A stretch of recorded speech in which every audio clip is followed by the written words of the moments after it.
오늘은 강하고 담대할 수 있는 이유, 우리가 두려워하지 않고 초조해하지 않고 낙심하지 않고 강하고 담대할 수 있는 이유라는 제목으로 하나님의 은혜를 함께 나누고자 합니다.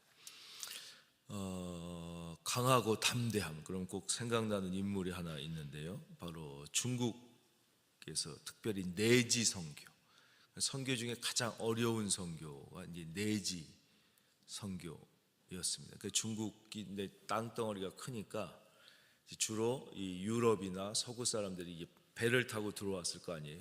그러니까 이제 바닷가 주변에는 이 외국 사람을 도와줄 만한 외국 정부 뭐 이런 것들이 있었단 말이에요. 다 보시면 홍콩, 옛날에 독일의 지배지였던 청도, 프랑스의 지배지였던 상하이, 이런 게 다 이제 바닷가에 있잖아요, 그렇죠, 도시들이.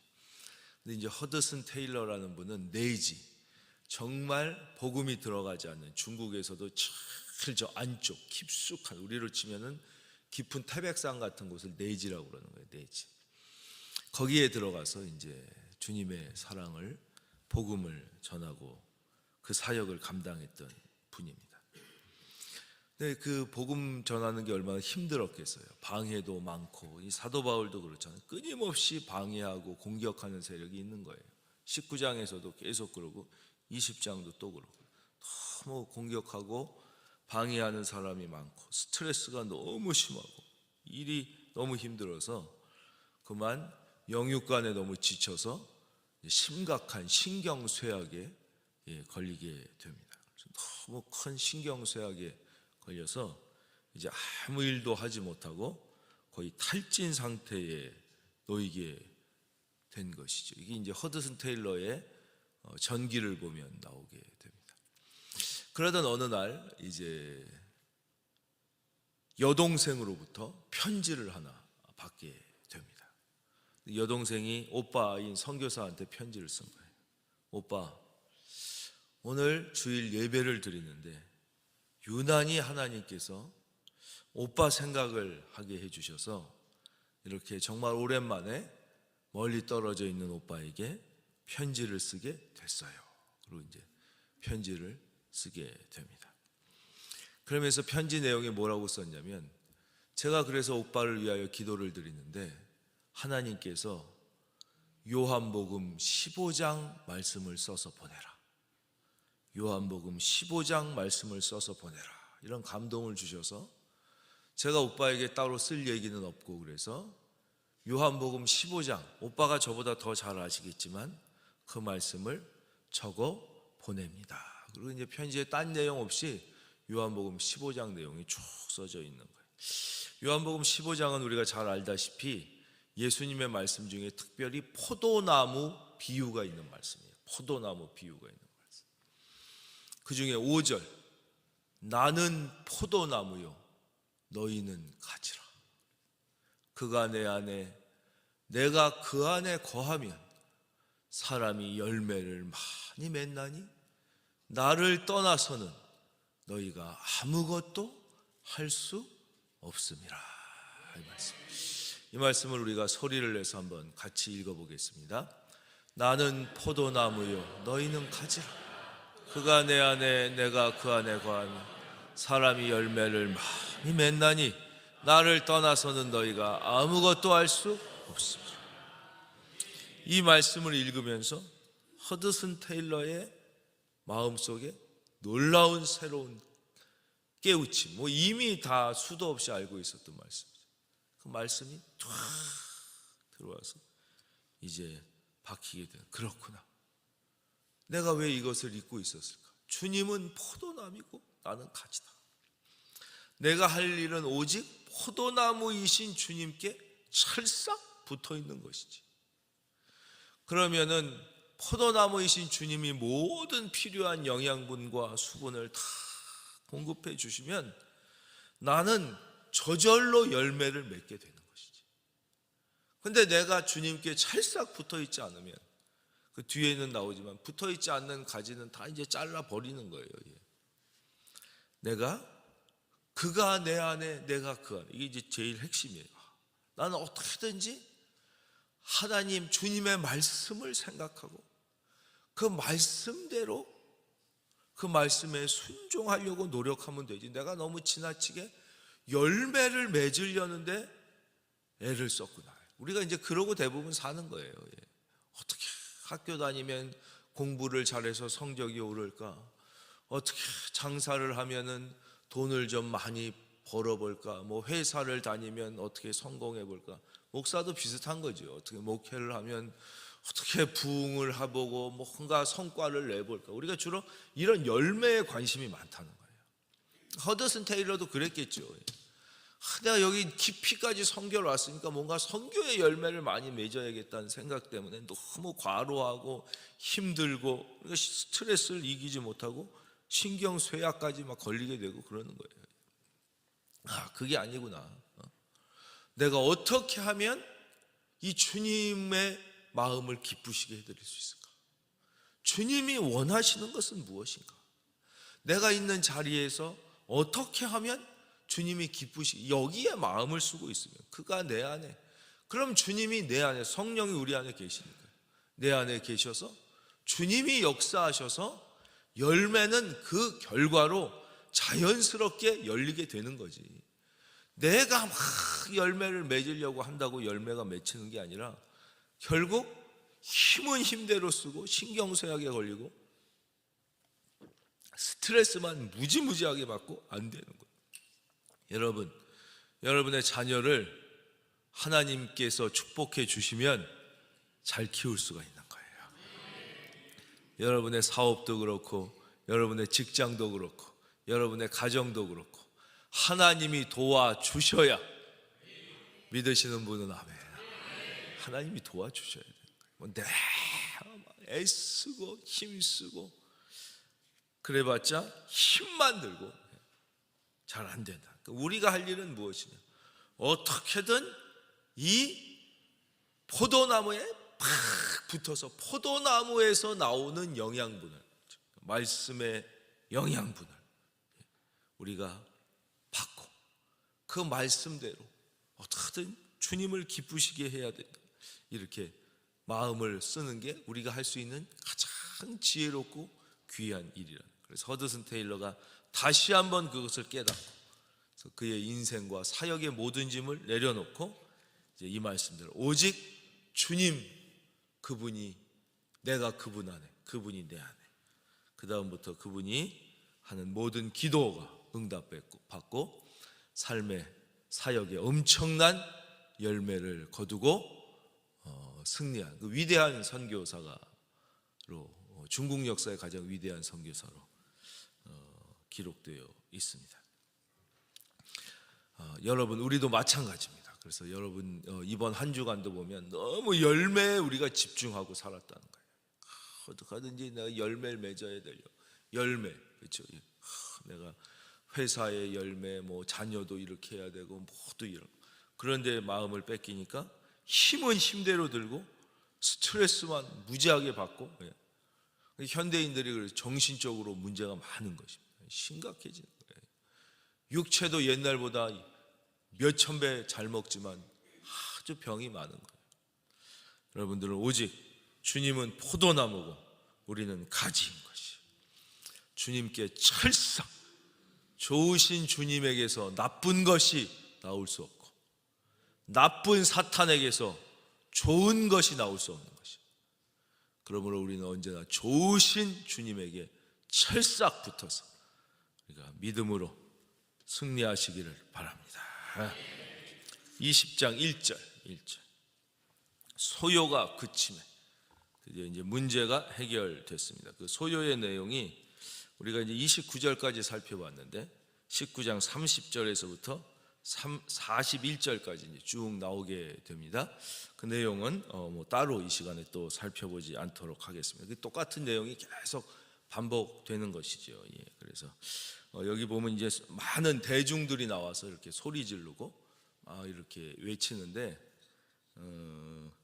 우리가 많이 이 역사를 통해서 놓치고 있는 것이 있어요. 그러니까 민중이 막 이렇게 소리 지르면 보통 거창하게 얘기하죠. 정의를 얘기하고 뭐 평등을 얘기하고. 근데 여기 성경에서는 계속 그렇지 않다고 말씀하시는 것입니다. 그건 사람 얘기고 결국 뭐 미안한 얘기입니다만 노동조합이든 뭐든 말은 정의와 평등을 얘기하지만 실제는 자기의 이익을 위하여 싸우는 거예요.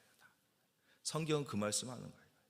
겉으로는 다 아니, 이 사람들도 겉으로는 아니라고 얘기해요. 뭐 아데미가 돼갖고 뭐 그냥 솔직히 뭐예요? 자기들이 손해 본 게 억울하다는 거예요.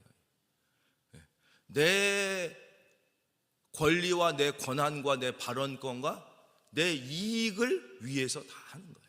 그러니까 대부분 이 민중의 소리라는 것이 뭐 민심은 천심이다 이런 말이 있는데 성경은 절대 그렇게 말씀하지 않습니다. 하나님의 뜻과 백성의 뜻이 다를 때가 많다고 말씀. 그러니까 모세가 이끌 때 보십시오. 막 민중이 막 왜 우리를 이 광야에서 죽게 하냐, 다시 애굽으로 돌아가자. 하나님의 뜻과는 전혀 다른 거예요. 그러니까 세상의 가르침과 성경의 가르침은 다를 때가 많습니다. 우리가 이제 민중의 허상, 대중의 허상에 대해서 성경은 분명하게 말씀하시는데, 뭐 요즘에 꼭 그런 건 아니지만, 뭐 노동조합이든 뭐 이런데도 뭐 겉으로 내세우는 구호가 실제냐 그렇지 않다.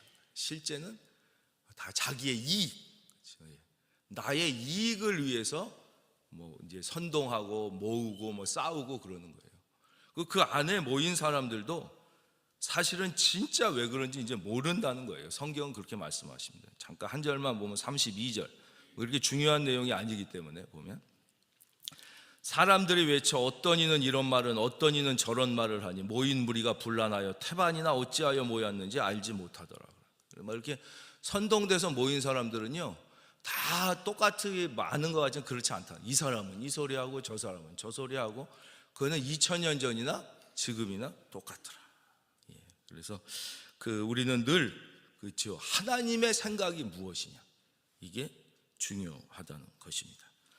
그러기 위해서 늘 우리는 기도해야 되고 하나님의 말씀에 우리의 마음의 귀를 기울여야 되는 것이죠.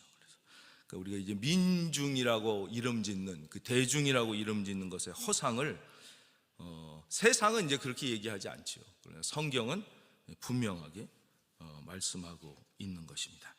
그래서 뭐 그거를 또 깊이 다루는 것보다 훨씬 더 중요한 말씀들이 많기 때문에 그 다음으로 넘어가도록 하겠습니다. 2절입니다. 2절. 그 지방으로 다녀가며 여러 말로, 여기 중요해요. 여러 말. 따라할까요? 여러 말. 우리도 여러 말을 하잖아요. 주일 예배가 있고 수요 예배가 있고 새벽 기도가 있고 큐티가 있고 제자 훈련이 있고 금요 찬양 집회가 있고 다 제자들에게 권하고 이 뭘 권했다는 거예요?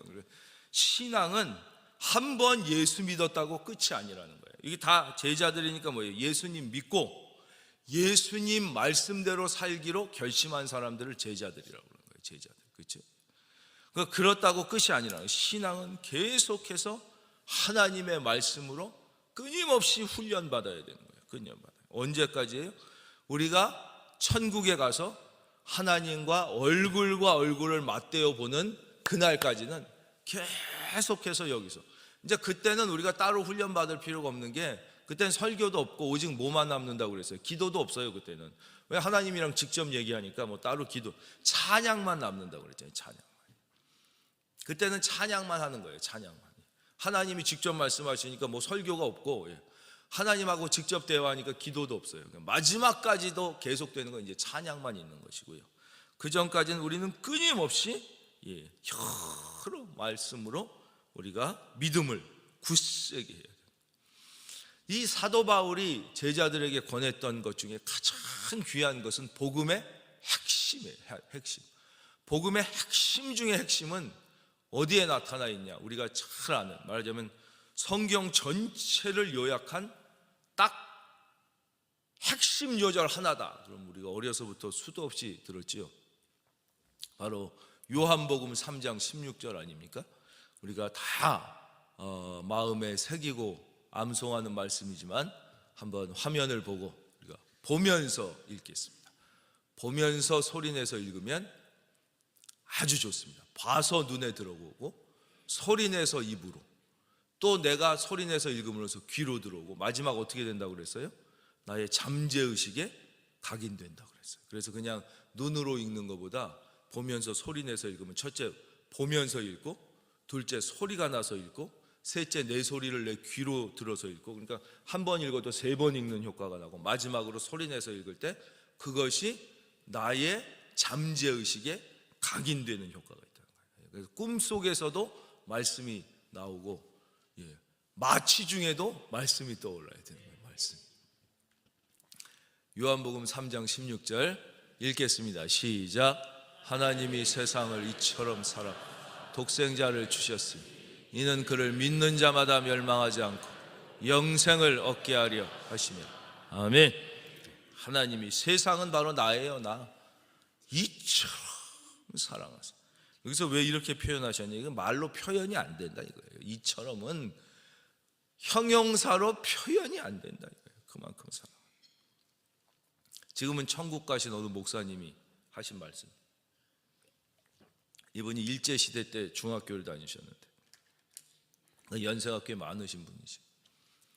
그때 이제 일제시대 때 일본 제국주의자들이 우리나라의 모든 좋은 것들을 다 수탈해가지고 일본으로 뺏어간 거예요. 쌀도 다 수탈해 갔잖아요. 우리가 먹을 게 없어서 다 굶는 거예요.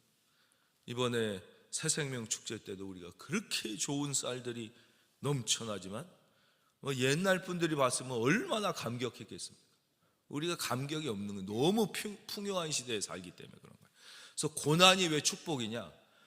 배 고파본 사람은 먹을 게 있을 때 그게 얼마나 감사한지를 알아서 마음에 기쁨이 있어요. 근데 요즘 세대들은 항상 풍요했기 때문에 먹을 게 있는 걸 당연하게 생각해서 먹을 게 있어도 기쁨이 없어요. 먹을 게 있어도 감사가 없는 거예요. 그러니까 인생이 불행한 거예요. 꼭 고난이 그래서 나쁜 게 아닌 거예요. 그러니까 옛날 어르신들 일제시대를 거치고 전쟁 시대를 거치고 막 억압 시대를 거친 사람은 지금 평화가 얼마나 큰 축복인 줄 알아요. 이 평화로운 시대에 사는 게 너무너무 기쁘고 감사하다는 걸 알아요. 근데 그걸 안 거친 세대들은 원래부터 평화니까 평화가 기쁜 걸 몰라. 평안한 게 감사한 줄 몰라. 그러니까 마음에 기쁨과 감사함이 없어요. 이걸 당연하게 생각해요. 당연해. 이게 없어지면 그때 불평과 불만만 생기는 거예요. 그래서 고난 당하는 게 꼭 다 나쁜 게 아닌 거예요. 그래서 성경이 뭐라 그래요? 고난 당함이 내게 유익이라 그러잖아요. 고난이 아주 귀한 거예요. 그래서 마틴 루터는 우리 기독교에 있어서 가장 중요한 성례가 2가지가 있습니다. 하나는 세례고 하나는 성찬이에요. 성찬. 그런데 제3의 성례가 있다고 그랬어요. 그것을 고난이다 그랬어요. 고난. 제3의 성례는 고난. 우리가 세례와 성찬뿐만 아니라 고난. 그러면서 마틴 루터가 이렇게 충고를 했어요. 한 번의 고난으로 깨어지면은 할렐루야인데, 그렇지 못한 사람은 2번의 고난, 3번의 고난, 4번의 고난, 더 깊은 고난으로 하나님은 그 사랑하는 영혼에게 다가오신다 그랬어요. 여러분, 이왕이면 한 번에 빵싹 깨져가지고 이스라엘이 되기를 바랍니다. 한 번에 팍싹 깨지는 게 그게 은혜인 거예요. 근데 막 자아가 살아가지고 끝까지 안 깨지고 버틸라 그러다가 계속 고난이 오는 거예요. 계속 고난이. 한 번에 박싹 깨지면 한 번에 박싹. 하나님의 이 엄청난 사랑. 이분이 이제 일제시대 때 그 일본이 막 쌀만 훔쳐 우리나라 석탄을 다 가져다가 이제 전쟁하려니까 뭐 물자 생산하고 이러려고 다 뺏어갔다는 거예요. 그래서 이제 기차가 석탄을 다 이제 기차역에 싣고 이제 한국 바닷가로 갈 거 아니에요. 싣고 가려고. 그럼 이게 머물러 있으면 이제 부끄럽지만 그건 충분히 전 이해할 수 있다고 생각합니다. 이제 조선 사람들이 그때만 해도 이제 구한말 아니었을 거예요. 구한말 사람들이 다 그게 이제 쌓여 있으면 새벽 동트기 전부터 나가고 석탄을 훔쳤다는 거예요. 먹고 살 수가 없으니까. 다 굶어 죽으니까. 그래가지고 다 몰려가가지고 이제 일본으로 빼돌리려고 그 해놓은 그 석탄 열차에 올라가서 석탄 이분도 그때 중학교 다녔는데 자기도 가서 석탄을 훔쳤다는 거예요. 안 훔치면 한 끼라도 못 먹어요. 한 끼라도 먹어야 되니까 훔칠 수밖에 없었다는 거예요. 훔쳐가지고 자기도 오고 그랬는데, 그 훔치는 사람 중에 외지인이 하나 있었대요. 외지인인데 이 사람이 어느 북쪽에서 내려온 외지인인데, 그 40 정도 먹은 아저씨가 그 처자식이 다 죽었는지 어떻게 됐는지 하여튼 어린 아들 딱 하나 데리고 그 동리로 들어온 외지인이 하나 있었다는 거예요. 근데 여기는 이제 이 아버지와 아들이 둘이 같이 와가지고 늘 그 석탄을 이제 훔쳐서 가서 팔아서 이제 풀칠이라도 했겠죠. 뭐 죽이라도 먹었을 텐데. 그럼 늘 아들이 이제 재빠르게 올라가서 위에서 석탄을 막 아래로 던지면 아버지가 밑에서 이걸 받아가지고 이제 해가지고 그렇게 훔쳤다. 그날도 이제 아마 그랬었던 것 같아요. 그래서 이제 아들이 위에 올라가고 막 사람들이 위에 올라가서 막 이렇게 담고 얘는 막 위에서 하면 아버지가 이제 그걸 보고 헌병이, 일본 헌병이 저기서 확 소리를 지르면서 오니까 막 사람들이 무서우니까 잡히면 큰일 날까 막 거기서 이제 급히 막 뛰고 막 도망가고 막 이러는 사이에 이제 얘도 막 아래로 내려오는데, 아래로 이렇게 석탄하다가 큰 석탄떨이 하나가 그 기차 밑으로 떨어져 가지고 아래로 떨어져서 철로 안으로 쑥 들어갔다는 거예요. 그 얘가 그거를 아까우니까 이 헌병이 쫓아오니까 그 밑으로 뛰어내린 다음에 그 속에 들어간 석탄을 가지려고 기차 밑으로 기어 들어갔다는 거예요. 그때 이제 기차가 촉촉하며 출발하기 시작합니다. 그 막 사람들이 얘가 이제 그쪽에 들어가서 어떻게 하지를 못했나 봐요. 다 거기 사람들이 뻔히 보고 있는데 깜짝 놀라는 거예요. 뭐 이거 어떡하냐, 쟤 어떻게 막 다 말만 하는 거예요. 말만. 그렇잖아요. 예, 그거 어떡하겠어요 그걸. 저거 어떻게 그러지만 다 말만 하더라는 거예요. 말만. 근데 그 애 아버지가 그 속으로 뛰어들어가더라. 자기는 그 장면을 잊을 수가 없다. 다 보고 다 걱정하고 다 어떻게 하지만 다른 사람은 다 말만 하더라는 거예요. 말만.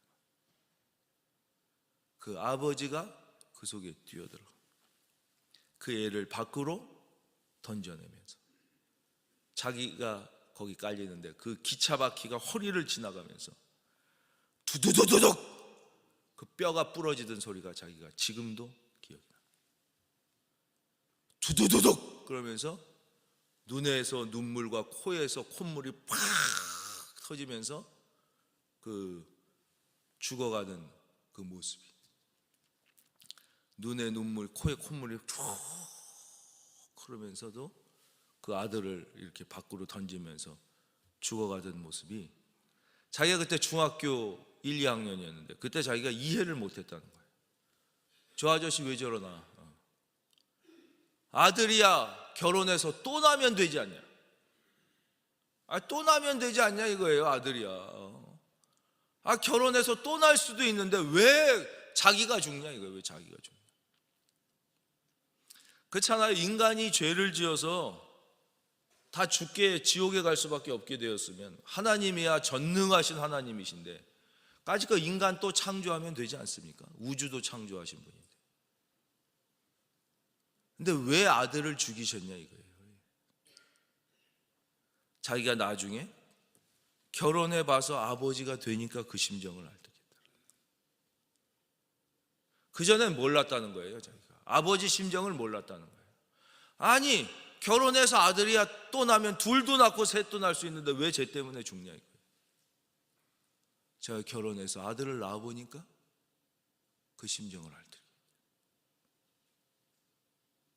사람이 사랑하면요 눈에 뵈는 게 없는 것이에요. 사랑하면은 미치는 거예요. 내가 죽는 거는 그 아들이 지금 죽게 돼 있을 때 눈에 뵈는 게 없는 거예요. 바로 그게 하나님이 세상을 이처럼 사랑. 하나님이 우리가 죄로 말미암아 지옥에 가는 것을 보게 되셨을 때 하나님 눈에 뵈는 게 없어진 거예요. 까짓거 낮음 지옥 간다고 하나님한테 무슨 큰일이겠습니까? 인간이야 또 창조하면 되는 거. 근데 하나님은 그러실 수 없었던 거예요. 그래서 하나님이 인간이 되셔서 우리를 위하여 십자가에서 나의 모든 죄를 지시고 죽으신 것. 믿으시는 분은 아멘. 우리 그 장면을 조금 한번 우리 일부 시간에는 조금 볼까요? 여기에 대해서도 우리가 교회를 다니면서도 이 놀라운 하나님의 사랑에 대해서 이걸 무슨 어떤 상징이나 하나님의 사랑에 대한 어떠한 위대한 표현 뭐 이렇게 생각하는 분들이 있는데 그렇지 않아요. 53장 4절을 한번 보겠습니다. 이사야 53장 4절 화면 한번 볼까요? 화면에서 보겠습니다. 성경 빨리 찾으시는 분은 물론 성경이 제일 좋습니다. 성경을 가지고 다니시는 게 참 좋긴 좋습니다. 안 되시면 핸드폰에라도 꼭 유료 성경 앱 뭐 얼마 되지도 않아요. 꼭 유료라도 좀 다운받으시기를 바라요. 너무 무료만 그런 거 쓰지 말고 유료 이사야 53장 4절 그는 실로 우리의 질고를 지고 우리의 슬픔을 당했다는 거예요. 예수님은 이 말씀을 믿어야 되는 거예요. 저 실로가 무슨 뜻이에요? 실로가 성경 수도 실로 그는 실제로 그러니까 그 예수님이 나의 죄를 다 지시고 십자가에 죽으신 것은 종교적인 게 아니었다는 거예요. 상징적이거나 관념적이거나 철학적이거나 이론적인 게 아니라 실제로 그랬다는 거예요. 실제로. 여러분 실제로 예수님이 나를 위하여 죽으셨다는 사실을 믿기를 바랍니다. 실제로. 근데 가끔은 보면 죄송한 얘기지만 목사님들 중에서도 이런 걸 상징이나 어떤 비유나 이렇게 생각하는 사람들이 있는 거예요. 저는 정말 그런 분들을 보면 너무너무 화가 나는 거예요. 있을 수도 없는 일이에요. 공산당보다 더 나쁜 놈들이에요. 공산당은 자기가 공산당이라고 나 그러고 성경을 안 믿지. 하나님의 말씀을 말이야 실제로라고 성경에 써 있잖아요. 그러니까 절대 십자가의 그 구원은 상징적으로 예수님이 그랬다는 게 아니에요. 종교적으로 그랬다는 게 아니에요. 이론적으로 그랬다는 게 아니에요. 실제로 그 예수님이 실제로 여러분의 모든 고통과 슬픔과 아픔을 지시고 십자가에 죽으셔서 우리를 살리셨다는 사실을 우리는 믿는 거예요. 그게 하나님의 말씀이고 그게 약속이에요. 약속. 바로 그 평생에 듣던 말씀, 복음의 핵심을 또 얘기해 주는 거예요. 제자들에게 자꾸 맨날 한 얘기 또 한다. 죽을 때까지가 아니라 영원히 우리는 이걸 찬양해야 되는 거예요. 예수님의 이 사랑, 예수님의 이 사랑.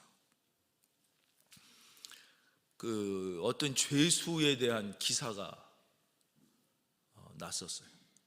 리더스 다이제스트라는, 요즘에 그 잡지가 있는지 없는지 모르겠어요. 옛날에 많이 읽었던 잡지, 기독교 잡지는 아니고 좋은 이야기를 많이 적어내는 이런 잡지가 있었어요. 거기에 이제 어느 아버지 얘기가 나왔어요. 이 아버지가 있는데 딸이 신장이 안 좋아, 신장이. 그래가지고 이식을 받아야 되는 거예요, 신장이. 그래서 많은 이 이식을 하려고 이렇게 했어요. 근데 그게 이제 그냥 이식하고 싶다고 되는 게 아니라 잘 맞아야 되잖아요. 근데 아버지가 이제 거부 반응이 없이 잘 맞게 된 거예요. 그래서 이 아버지가 자기 신장을 기쁘게 떼어줬어요. 그래서 수술이 잘 됐어요. 그래서 이제 신장을 받아가지고 딸이 잘 살았어요. 근데 문제는 이 딸이 그렇게 아버지가 신장을 떼어줬으면 얼마나 고마워하고 잘 살아야 되는데, 이게 이 건강관리를 게을리하고 약을 제때 챙겨 먹질 않은 거예요. 소위 말하는 문제한 거예요. 문제야. 그리고 막 마약하고 막 밖에 나가서 술 마시고 막 그런 애들 있잖아요. 청소년인데 막. 그래가지고 16살이 됐는데, 얘가 이제 어렸을 때 그렇게 된 건데, 그래가지고 약을 제때 먹고 이제 술 같은 거 마시지 말고 막 담배 같은 거 피면 이렇게 몸을 잘 해야 되는데 막 몸을 막 굴린 거예요. 그래서 그 하나 아빠가 떼줬던 신장마저 또 고장이 나게 생긴 거예요. 그래서 이제 평생 기계에 의존해서 16살 먹은 애가 이 투석을 하며 살게 된 거죠.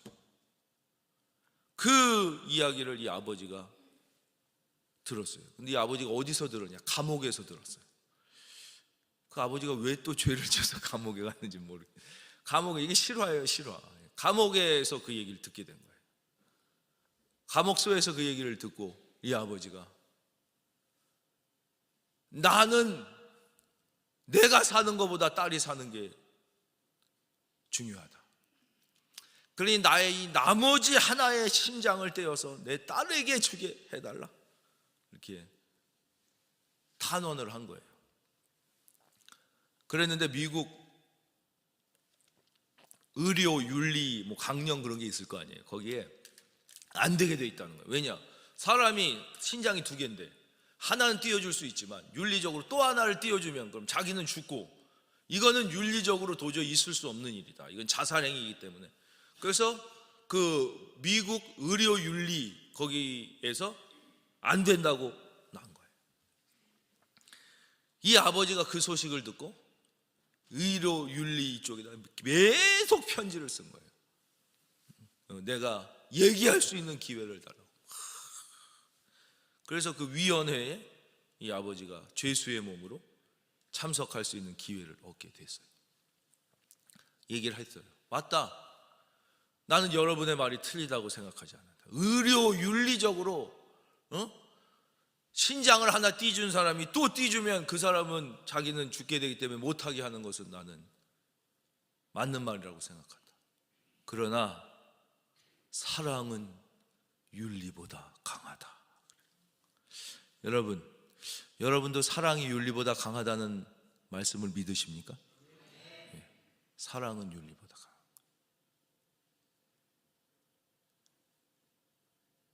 만약 윤리적으로 했으면 여기 중에 살아있을 사람은 아무도 없어요. 다 지옥에 가야지. 여기 윤리적으로 하나님 앞에 죄 안 지은 사람이 누가 있겠어요? 아무도 없어요.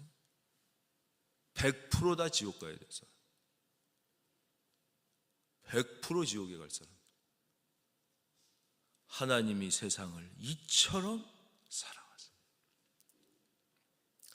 만약에 내가 신장을 떼주지 않아서 내 딸이 평생 저 16살짜리가 저렇게 죽거나 추석을 하고 산다면 나는 살아도 산 게 아니다. 그러니 제발 나의 이 나머지 신장을 딸에게 띄워, 그렇게 설득을 한 거예요. 그래서 이 의료윤리위원회 이분들이 결국 그 아버지의 사랑에 감동을 하게 된 거예요. 그래서 그 신장을 띄워주는 것을 허락을 하게 됩니다. 그래서 그 딸에게 이 아버지의 마지막 하나 남은 신장을 띄워주게 돼요. 그 딸은 이제 그때 다행히 뭐 2번째 받고도 또 정신 못 차릴 수도 있는데 다행히 이제 정신을 차리고 이제 새 사람이 돼서 결혼해서 자녀를 잘 낳고 좋은 가정을 꾸리고 이렇게 행복하게, 그 아버지는 죽었냐?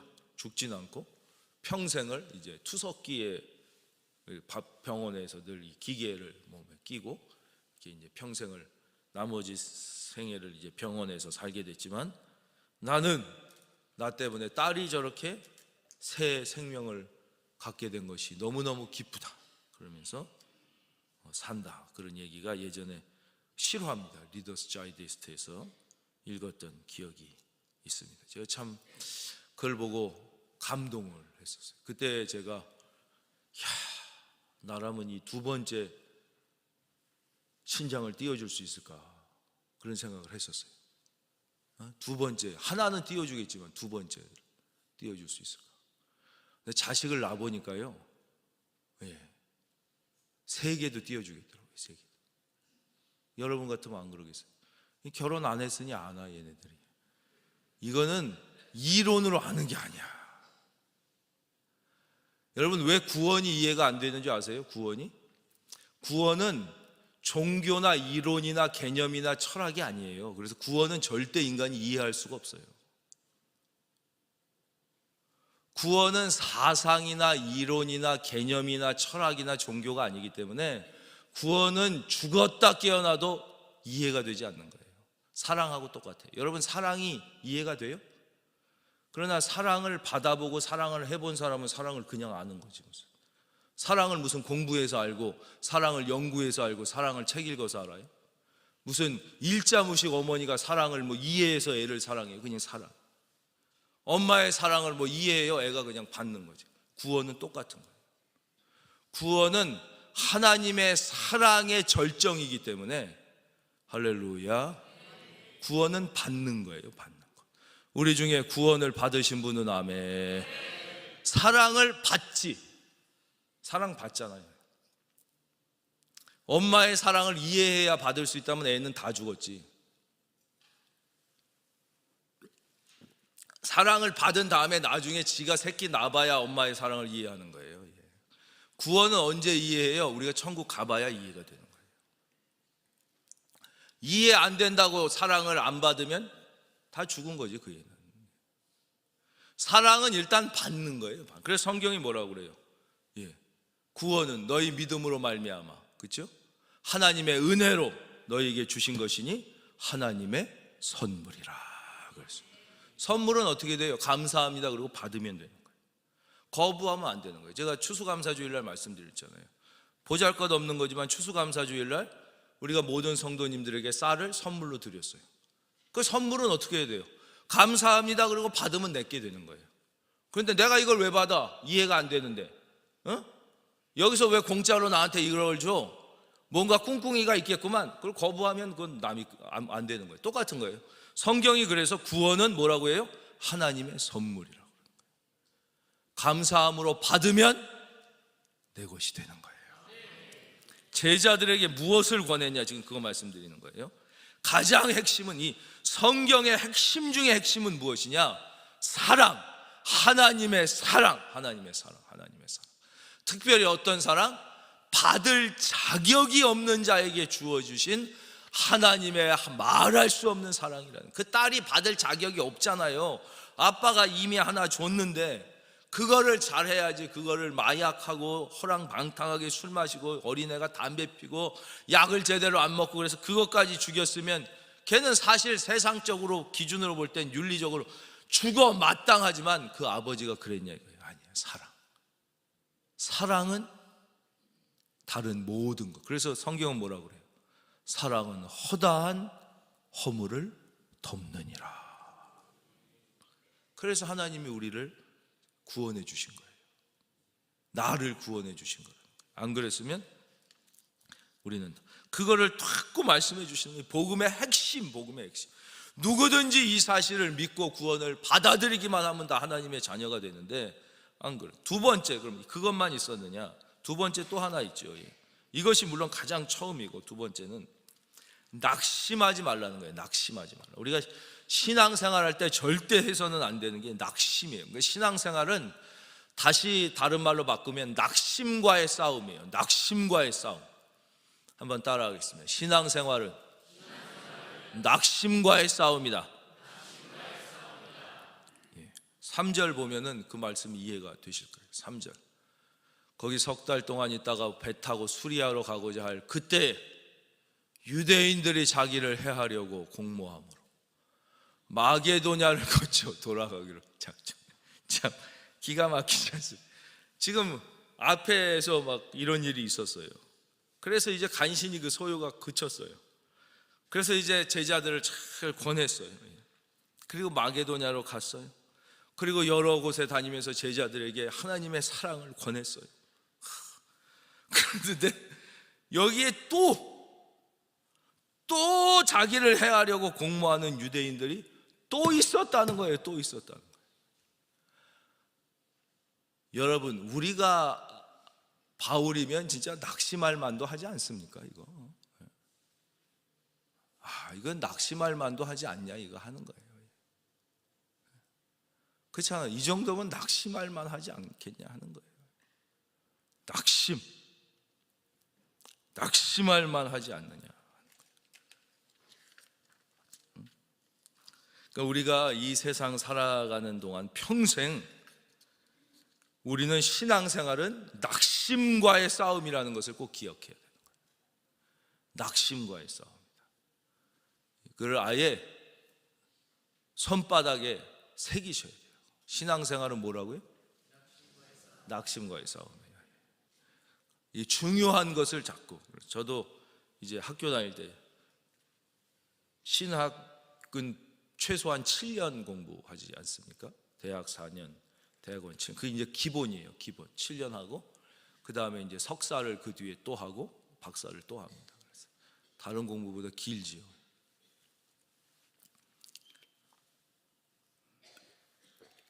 (7년) 동안 뭐 배웠는지 졸업하고 나면 기억이 안 나요. 여러분 대학교 때 뭐 배웠는지 기억나는 사람 있으세요? 별로 없어요. 그러니까 대학 안 나왔다고 기죽을 필요가 없어요. 나온 사람도 너 대학교 때 뭐 배웠니? 그러면 기억하는 사람 하나도 없어요. 똑같은 거예요. 똑같은 거예요. 그러나 계속하여 반복한 것만 기억나는 거예요. 저 학교 다닐 때 수면제라는 교수님이 계셨어요. 그 어느 학교나 그런 별명을 가진 교수님은 다 있는 것 같아요. 이분은 정말 재우는 데 놀라운 능력을 가지고 계시는 거예요. 들어왔다 하면 20분 안에 모두 다 자게 만드는 놀라운 능력을 가지고 계셨어요. 저도 그렇습니까? 이 시간에는 주무시는 분이 별로 없는데. 근데 문제는 나중에 졸업하고 10년이 지나도 이분 강의만 기억에 남는 거예요. 이분은 탁 들어오면은 교재를 딱 펼치시고는 자리에 앉으세요. 그러면 이렇게 팔을 괴시고는 이렇게 하시고는 너희가 믿으면 하나님의 영광을 보리라. 그리고 수업 시작하세요. 모든 수업 시간에 무슨 과목이든 너희가 믿으면 하나님의 영광을 보리라. 다른 어떤 명강의도 기억에 남는 게 없는데 낙심하고 지칠 때도 그거 하나는 머리에 딱 너희가 믿으면 하나님의 영광을 보리라. 기억이 나는. 그래서 성경은 평생에 듣던 말씀 또 듣는 거예요. 아이 맨 그 얘기 또 한다. 그렇지 않아요. 여러분 그 말씀이 나를 살리고 내 가정을 살리고 내 자녀를 살림을 믿으시기를 바랍니다. 낙심. 그러니까 신앙생활은 낙심. 목사인 저도 제가 수요일 날도 말씀드렸는데 이거 원래 주일날 설교인데 수요일 날 말씀드린 거예요.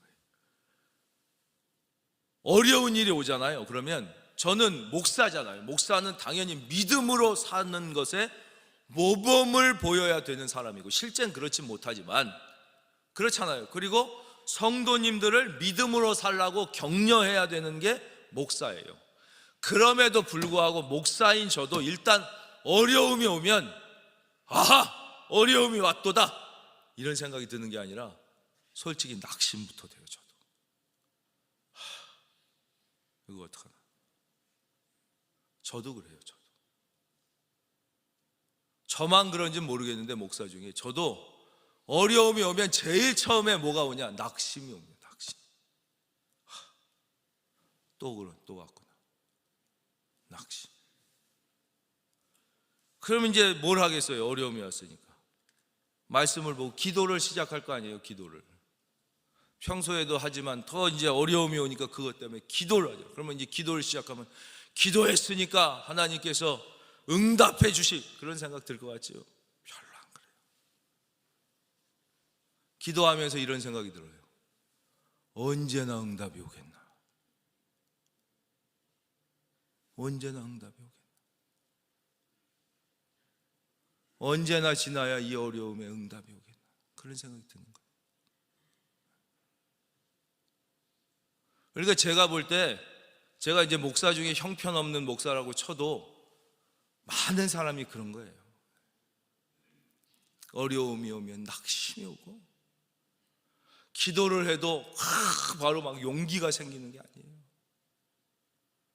언제나 응답이 오겠나. 기도해서 응답해 주신다고는 했는데 그래 언제나 응답이 오겠나. 그런 마음이 다 드는 거예요. 다니엘의 21일 기도가 다니엘서 10장에 나와요. 혹시 저 유명한 오륜교회인가 거기서 하는 다니엘 기도회라는 거 들어보셨어요? 그런 걸 해요. 거기서 그 뭐 며칠 하는 줄 아세요? 요즘엔 줄여서 다니엘 기도회 그러는데 원래 제목이 다니엘 세일의 기도회였어요. 세일의 37의 21일 기도회라는 거예요. 그게 왜 그러냐면 다니엘서 10장 말씀에 있어서 그래요. 다니엘이 하나님 앞에 간절히 기도를 드려요. 일주일 동안 기도하는데 아무 응답이 없어요. 변화가 없어요. 2주일 동안 간절히 기도하는데 아무 변화가 없어요. 3주일 동안 아무 변화가 없어요. 20일째까지 아무 변화가 없어요. 21일째 되던 해에 하늘에서 하나님의 사자가 하나님의 응답을 가지고 다니엘에게 옵니다. 다니엘서 10장에 나와 있습니다. 그리고 그 천사가 다니엘에게 이렇게 얘기합니다. 너의 기도가 네가 기도드린 첫날 이미 하나님 앞에 상달되었다. 여러분, 이 사실을 믿어야 되는 거예요. 우리가 기도 드리는 순간 우리의 기도는 하나님 앞에 상달되는 거예요. 그런데 내가 이 하나님의 너의 기도를 응답을 가지고 오려고 그러는데 거기서 보면 바사의 임금 이렇게 돼 있어요. 이 사탄입니다. 사탄. 공중 권세 잡은 사탄이 하나님의 응답이 너에게 오지 못하게 막아서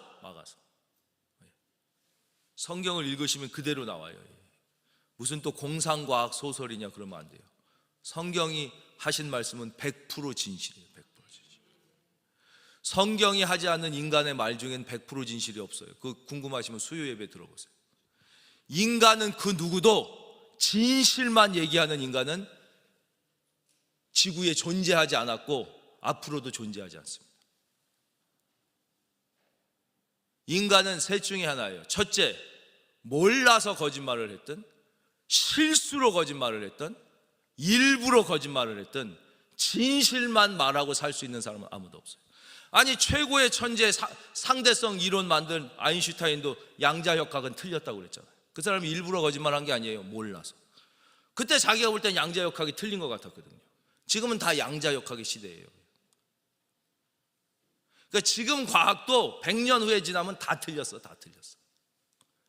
진리는 성경만이, 하나님의 말씀만이, 할렐루야, 영원한 진리예요. 인간이 하는 모든 말은, 여러분 가슴에 손을 얹고 물어보세요. 자기가 가장 사랑하는 아내한테 한 번도 거짓말 안 한 사람이 있으면 손 들어보세요. 아무도 없을 거예요. 있다고 손 들면 그 인간이 최고 거짓말지. 자기가 제일 사랑하는 사람인 남편한테 한 번도 거짓말 안 한 사람이 있으면 손 들어보세요. 그게 인간이에요.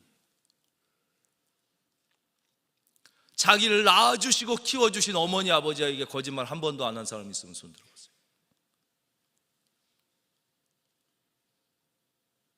그게 인간이에요. 근데 성경이 거짓말이라고 그러는 인간이 제일 거짓말쟁입니다.